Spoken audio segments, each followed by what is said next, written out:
Direction la primature où le Premier ministre a reçu cet après-midi les responsables du projet Daneo Tala Électronique, une entreprise franco-malienne qui va construire une maison d'assemblage d'ordinateurs portables et de tablettes ici à Bamako. Drissa Koni. Le projet d'Anoutala électronique qui va bientôt voir le jour au Mali est une maison d'assemblage des ordinateurs portables et de tablettes. Une première en Afrique de l'Ouest qui va non seulement être un support important au développement de l'éducation numérique, mais aussi renforcer la digitalisation de la formation professionnelle. Après avoir rencontré les départements en charge de l'éducation, de l'économie numérique, de l'emploi et de la formation professionnelle, de l'industrie et du commerce, les responsables de Danoutala électronique sont venus faire le point au chef du gouvernement. Donc on va commencer par installer une seule ligne d'assemblage qui sera à Niarela. Donc on a déjà le bâtiment et tous les équipements sont en train d'arriver.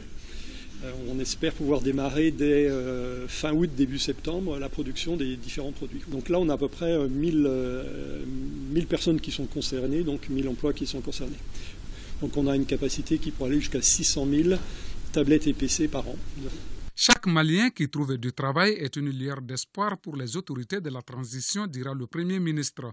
D'où l'importance d'un tel projet qui s'avère gagnant-gagnant. Moi, je tenais à vous recevoir pour vous dire que l'accueil que les ministres vous ont réservé, vous venez de lui dire que vous avez des bonnes séances de travail avec eux.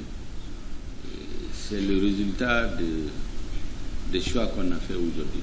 Tout ce qui concerne l'emploi, même quand c'est 2 personnes, même quand c'est 1 personne, c'est toujours un chômeur de moins. A fortiori, lorsque d'emblée vous commencez par 200 emplois et qu'à terme vous pouvez employer 1000 jeunes, il nous appartenait d'y accorder l'importance qu'il fallait. Les responsables du projet Danoutala électronique repartent satisfaits après les propos du chef du gouvernement et ceux des différents ministres concernés par le dit projet.